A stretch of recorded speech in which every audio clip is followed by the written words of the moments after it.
Monsieur le maire de la commune de Tivaouane, mon ami et frère monsieur Diagne Sy Mbengue maa ngi lay nuyu. Monsieur le vice-président du conseil départemental de Tivaouane, monsieur Fall. Chers conseillers de la commune de Mékhé, ku ci nekk ñu ngi lay nuyu di la jox sa wàccuwaay. Mbégte lañ am pour ñëwaat teew fii ndax dama naan ñëwaat waaye nag ñoo ngi bëgg a tàyyi ci yoonu Ngaye Mékhé bi nag. Mbengue li nga bëgg a dëkk ak ñun dafa war a doy nag. déet lii mënut a continuer chaque ñaari weer ñetti weer kaay leen ma inauguré kaay leen ma maye kaay leen ma nanga monsieur Mbengue li dafa doy. non nit da ngay gore yéen waa Ngaye damaa bëgg ngeen gore da ngeen nekk ak seen nawla ci département bi abal leen ñu Ngaye abal leen ñu Mbengue Gueye kay ñun tamit non monsieur Mbengue il faut ñu def transition déedéet mani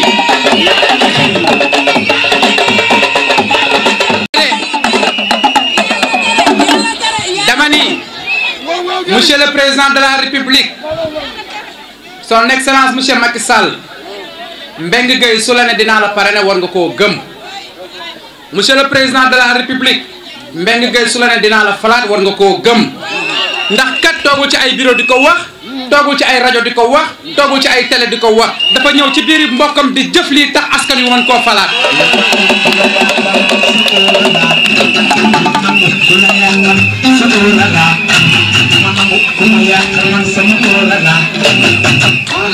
kon boog monsieur le président bul nangu ku la yàqal sa olala te sa olala mooy Mbengue Gueye ndax li président de la république di def ci réew mi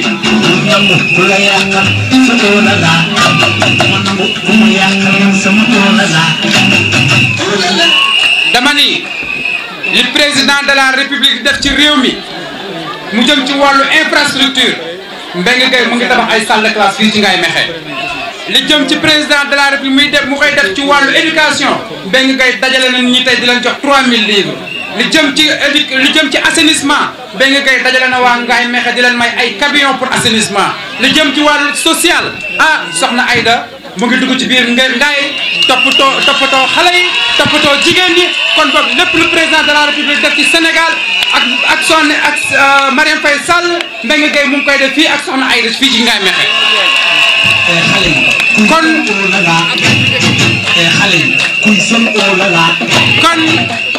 dama ni monsieur le président waxal sa gaay yi lang goo gis day am royukaay man de Mbengue sama royukaay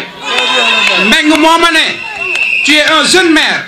bul di soli jeesneer bul di soli costume solo jean bu ñuy takk sol say dàll ñuy takk ndax liggéey ndaw moo koy def ndax bi te bu muy ndaw la nu liggéey ba am lii tey kon Mbengue yaay sama royukaay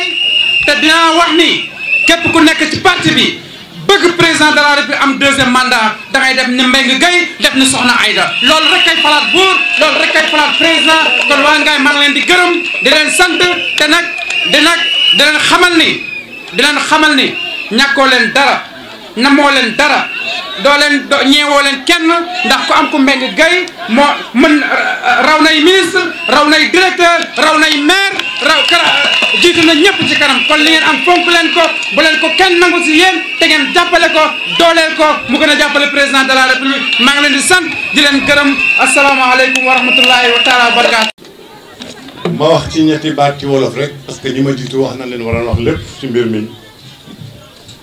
tey dama am mbégte kontante pour ñëw fii ci Ngaye Mékhé joxe livre yi nga xam ne si yàlla def na Saliou Mbodj moo ko bind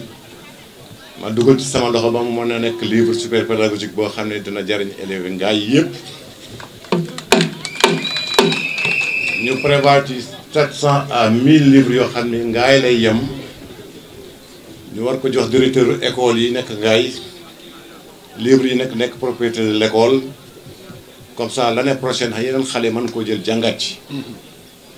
mais nag ren ku nekk dina mën a am livre ci classe bu nekk salle d'examen physique chimie lu tax loolu parce que physique chimie bi ñu ko commencé jàngale mu nekk matière obligatoire yàggul il y a pas de support pédagogique aujourd'hui lii nag dafa nekk lu bees loo xam ne yaakaar naa ne ñuy bare dinañ ci ànd ñu bari dañ ko toppandoo loolu nag moo doon solo tay bi moo tax may am toujours mbégte man bu ñëwee Ngaye toog fii jàkkaarloog waa Ngaye mën a taxaw wax ak ñoom loo xam ne dina mën a dugg ci seen bopp ñun li ñu jugal mooy Ngaye Mékhé li ñu sopp mooy Ngaye Mékhé li sunu def suba ngoon mooy Ngaye Mékhé nangu ku la yàqal sa óola laa nangu ku la yàqal sa óola laa mais nag du teye ñu wax ne fi mu toll nii école sénégalaise bi dafa am ay jafe-jafe li ma wax ci français rek moom lay wax tuuti ci olof école bii nga xam ne dafa am jafe-jafe du école parti politique na ñëpp jàpp ne du école parti école bi école de la république la du école pour benn nit du école benn homme politique na ku nekk fexe ba yow li la naqari nga bës ko ba ñu sauver année scolaire bi ñu nekk nii te loolu nag mën naa nekk parce que nag bu waxtaanee war a mën a jubóo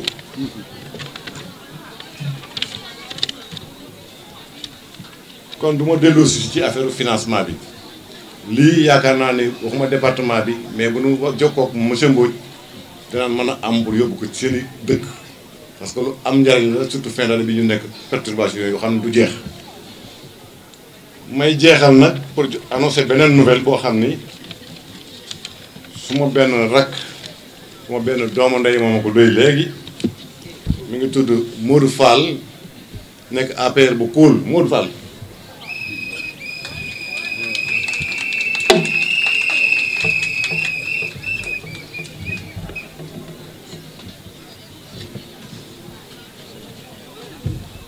réeréewu leen mbir ni Modou Fall dafa am école supérieure d'enseignement supérieur école d'enseignement supérieur privé day na ma léegi dina may waa Ngaye Mékhé 100 bourses yoo xam ne fii ci étudiants yi dina leen ko may duñ fay dara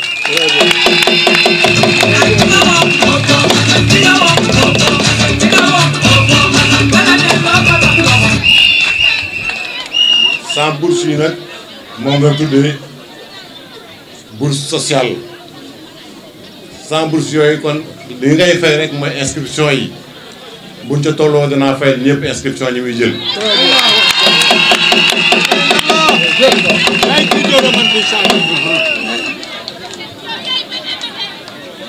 mu ni dina maye bourse d'excellence kooku nombre bi moom xamaguñ ko mais bourse d'excellence yooyu mooy duñu fay dara mais nag c'est les meilleurs élèves dañuy jël jox leen ko loolu dina joxe proviseur bi ñu fësale ko dina nekk daal lu gën a néew 100 bourses 100 personnes yoo xam ne dina mën a jàngi université duñu fay dara li ci tegu mooy ñi nga xam ne c'est les excellents les meilleurs yoo xam ne dinañ bàyyi ginnaaw bu boobaa nag ñu traité seen cas parce que ñoom duñ fay mais duñ fay dara ñoom mais dinañ traité seen cas seen nu leen jàppale ba nu am lijaase yi nga xam ne moo doon soxla ci Sénégal jërëjëf. Monsieur Maguette Wade, Monsieur le maire de Pambal, Monsieur Cheikh John, Monsieur le vice-président du conseil départemental de Tivaouane, Monsieur Alioune Fall, chers amis et frères, digne fils de Mékhé, Monsieur Mamadou Mbengue Gueye, Monsieur le directeur général, Mesdames et Messieurs, les conseillers municipaux, Mesdames et Messieurs, les conseils départementaux, population de Mékhé, Mesdames et Messieurs, je suis très honoré par cette générosité à travers laquelle Mékhé me donne la parole pour m'exprimer à l'occasion de cette cérémonie qui, je le sais, revêt une importance capitale, pas seulement pour les organisateurs, pas seulement pour Mékhé, ni uniquement pour le département de Tivaouane, mais pour le Sénégal tout entier. Cette cérémonie entre en droite ligne dans ce que le Sénégal est en train de vivre depuis 2012, à savoir une révolution à tout point de vue et dans tous les secteurs.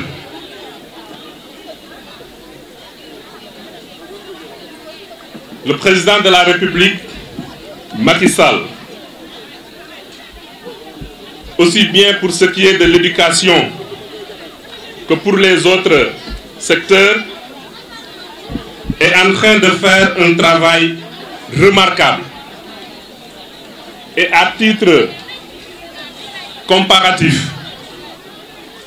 et si on prenait tous les secteurs, mais j'en choisirais juste 2 ou 3. Pour l'hydraulique, de 1948 à 2012, c'est-à-dire pendant 64 ans, le Sénégal a eu un rythme qui n'a été cadencé que par la construction de 2 forages par an, soit 156 forages. De 2012 à maintenant, le président Macky Sall a construit 137 forages, soit 34 forages par an. Pour ce qui est des infrastructures routières, en 52 ans, le Sénégal n'a connu que 95 km de route, 35 km de route en 52 ans. Et de 2007 à 2012, nous en sommes à 95 km de route. Mais parlant de l'éducation, en peu de temps, plus de 9000 classes construites, 7 lycées, 20 blocs administratifs, 5 inspections d'académie, comme le président de la République Macky Sall gatché ngalama. Mais hélas, que seraient toutes ces réalisations si le contenu des enseignements, si l'accès, quand on parle d'accès, on parle certes des infrastructures, mais aussi les outils d'enseignement ne suivent pas. C'est à ce niveau précis que je voudrais m'arrêter pour saluer l'ingénieuse idée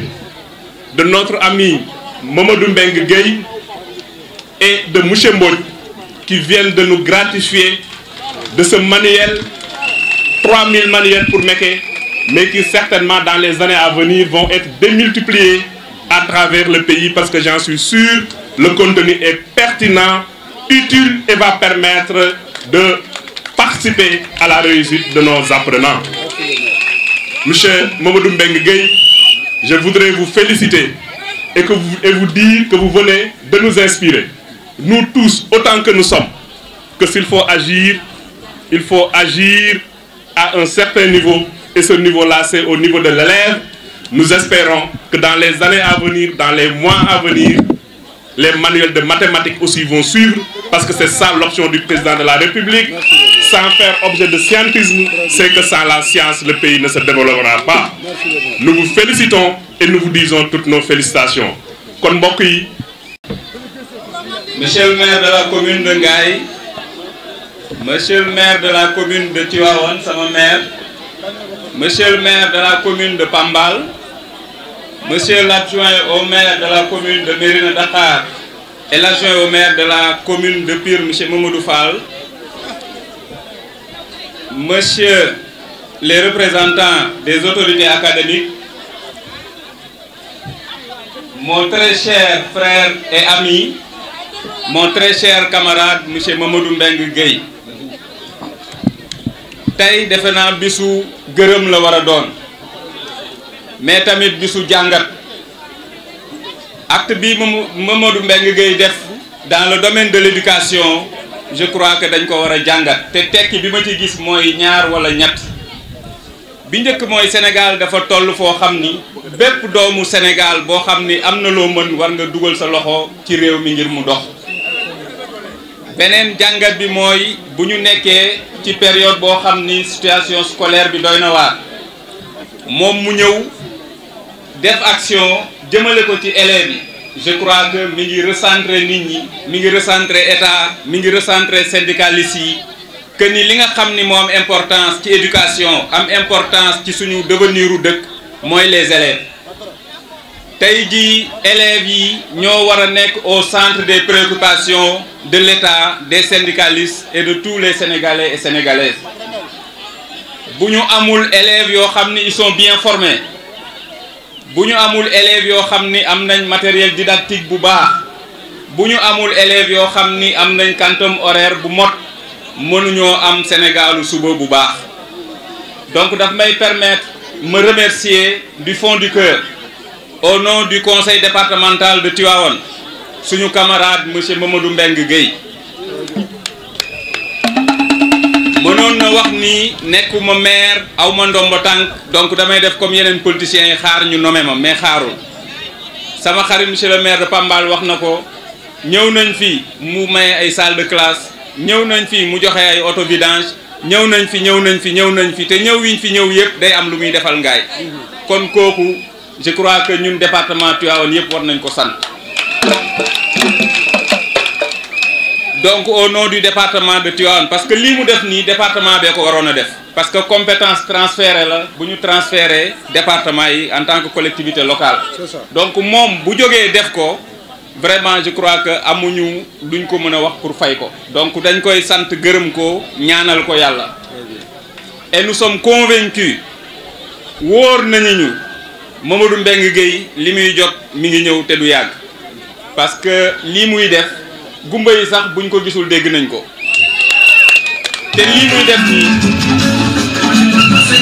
te lii muy def nii je crois que bu dakkul kon département Tivaouane président de la République dañ koy fal au premier tour en 2019 inchallah. Donc monsieur Mamadou Mbengue Gueye merci et bul teggi sa loxo monsieur le maire affaire doyul de et je pense que ñun Tivaouane suñu maire sama maire xam naa ni préparé na pour def lii Tivaouane. Donc beneen bi mooy dama bëggoon a lancer un appel solennel à nos camarades et amis enseignants, à nos camarades et amis syndicalistes, à l'État du Sénégal. ñu xam ni xale yi nga xam ni ñoo nekk système éducatif bi ñooy magu ëllëg yi ñooñu ñooy président de la République bu ëllëg yi ñooy ministre yu suba yi ñooy DG wu suba yi ñu leen di lancer un appel au dépassement. Un appel à la stabilisation de la situation scolaire ñuy demander suñu mbokk jàngalekat yi ñu lever le mot d'ordre ñu delluwaat ci salle de classe yi pour sauver l'avenir de nos enfants. Nous lançons un appel à l'État parce que jàngalekat amul kenn ku ko gën a sonn ci dëkk bi dañuy jàngale suba jàngale ngoon jàngale ci kër ga yaa ngi préparer ay fiches te suñu dara doyul donc ñuy lancer un appel à l'État. Un appel au dépassement, un appel en tout cas à la prise en charge des aspirations des enseignants. ñuy ñaan président de la République mu toogaat ak jàngalekat yi parce que moom la ñu dénk réew mi mooy suñu kilifa bu ñu amee lu ñu bëgg ci moom la ñuy dem bu ñu sañee ñu ni ko dolli ñu donc président ñu koy ñaan mu toog ak jàngalekat yi ñu waxtaan ñu xam ni secteur scolaire bi li ko mën a pacifier mooy toog waxtaan dalal xel yi ku nekk def preuve de dépassement et nous sommes convaincus que nos amis enseignants vont regagner les salles de classe dem jàngale ji jàmm ni ñooy Sénégal jëm kanam parce que Macky Sall li mu liggéey ci Sénégal li nga xam ni président Macky Sall liggéey na ko ci Sénégal waruñu bàyyi ay réeroo yu ndaw ci enseignement bi suul ko parce que monsieur le maire Diagne Sy Mbengue wax na ko léegi li mu fi tabax ci ay salles de classe li mu fi créé ci ay lycée li mu fi créé ci ay CM li mu recruter ci ay professeurs li mu régulariser ci situation professeur et cetera li mu dugal ci enseignement je crois que loo xam ni la c'est considérable mais donc li ñuy waxaat rek mooy moom mooy kilifa réew mi mooy suñu kilifa jàngalekat yi am nañ droit ñëw ni ko may ñu wala dolli ñu donc ñuy ñaan rek yàlla mu seddal espace scolaire bi fexe ba vraiment grève bi jeex ñëpp jàngi jàmm dellusi ci Sénégal. Donc ñuy jeexal rek ci remercier encore du fond du cœur suñu frère monsieur Mbengue Gueye bu ñu nee suñu frère nag loo xam ni la dafa dëggu parce que féete nañu place su frère koo xam ni bis bu nekk mu woo la téléphone nemmeeku la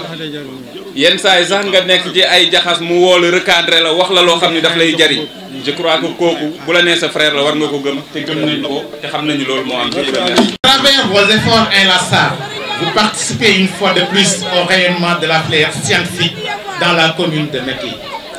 Le bilan des 10 ans du programme décennal de l'éducation et de la formation dénommé PDF qui a fait ressortir des avancées significatives en termes d'accès, a également fait remarquer des insuffisances dans la promotion de la qualité des enseignements-apprentissages de manière générale et particulièrement dans les mathématiques, les sciences expérimentales, SVT, sciences physiques et la technologie. Cette situation a créé un déséquilibre dans la fréquentation des séries littéraires et scientifiques. En effet, de 2006 à 2015, le pourcentage d'élèves dans les séries littéraires a presque régulièrement augmenté, en passant de 67,2% à 74,01%. Le contraire est noté pour le pourcentage d'élèves dans les séries scientifiques. Durant la même séquence temporelle, ce pourcentage a connu une baisse presque régulière en passant de 32,88% à 25,99%. Il s'agira de faire de l'enseignement des mathématiques, des sciences et de la technologie une priorité pour qu'à l'horizon 2025, 60% des élèves de notre lycée se retrouvent dans les séries scientifiques.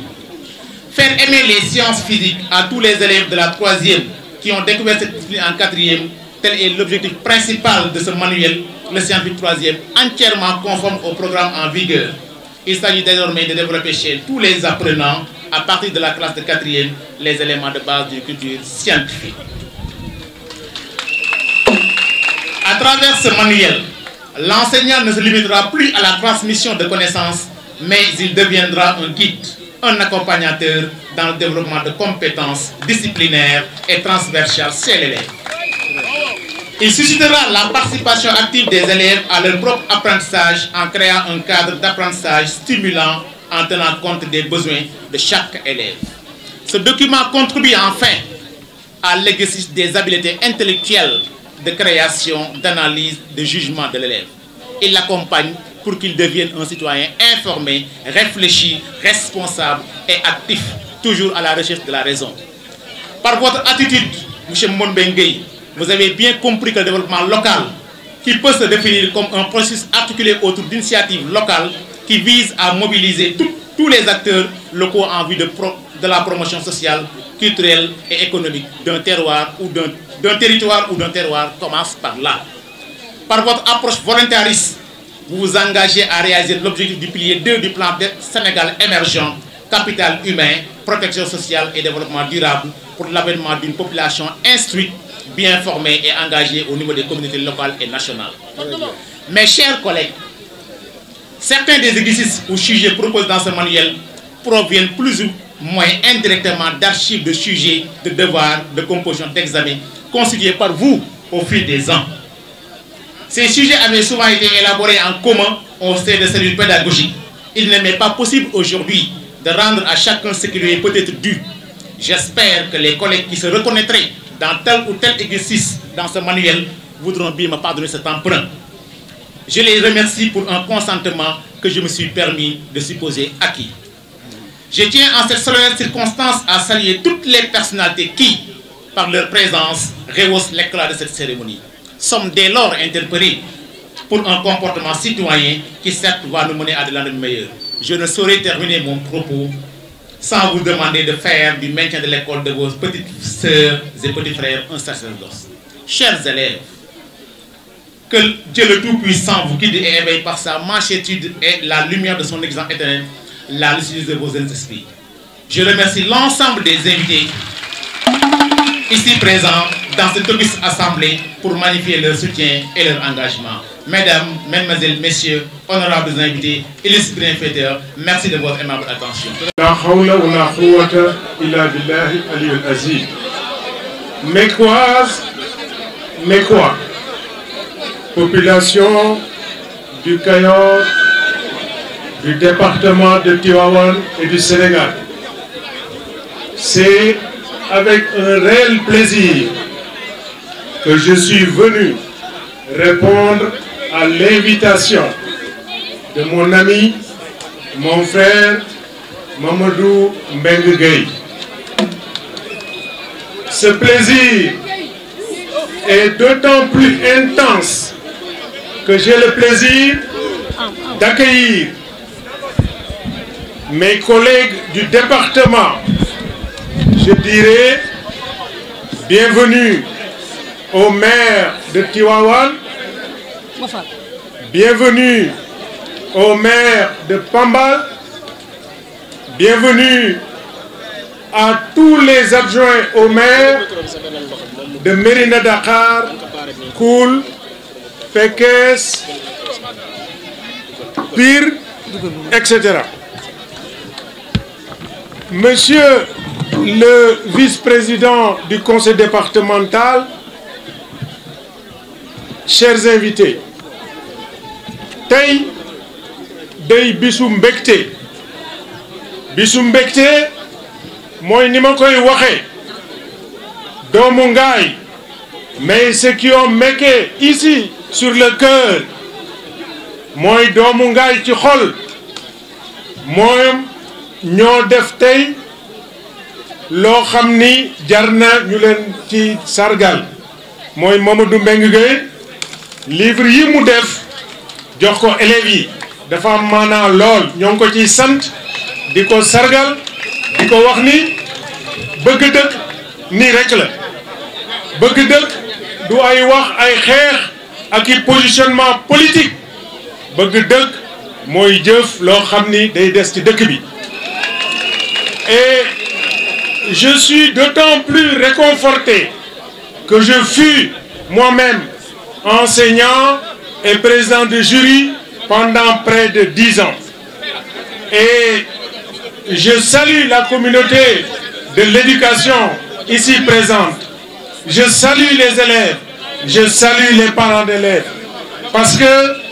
bu nu nee jàng da ngay am ay jumtuwaay mais boo amul jumtuwaay doo mën a jàng kon jàngalekat yi ñoo ngi leen di ñaax matériel bi ngeen yor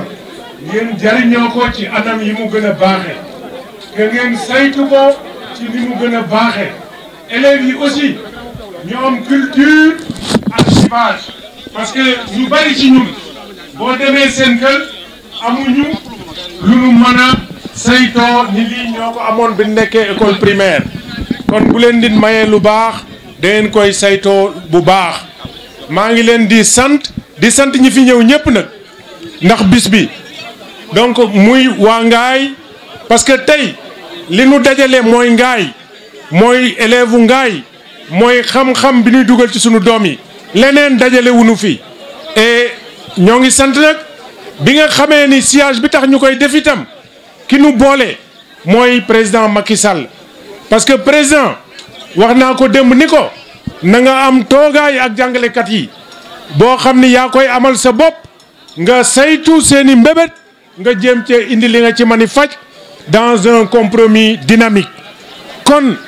moom li mu fi def bari na kenn waxatu ko amatu fii ku mu mën a bëreel ci réew mi ak ci département bi mais bu ma ko defee ñu ni kon ngeen fagaru nag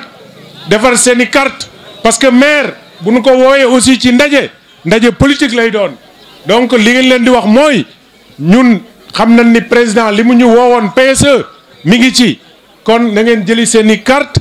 takku ñu jox ko victoire bi Ngaye gën a jëm kanam Sénégal jëm a gën a kanam njàng mi gën a jëm kanam maa ngi leen di sant fàtte naa nuyu sama xarit Maxa Fall maa ngi koy nuyu di ko dalal et di dalal gan ñi ñëpp di leen wax ni Ngaye nii rek la waxoon naa ko Mamadou Mbengue Gueye ba nu dajee keroog bureau Abdou Néné Sall ma ni leen bu leen ñu utal ay différents yoo xam ne amuñu ko Mbengue sama frère la sama xarit la politique la donc bu leen ñu utal ay différents yu nu amul ñi ànd ak ñun it nanu ànd ak ñun ci àndu nawle ak àndu defar dëkk bi ma priorité c'est Mékhé avec Mékhé haut les cœurs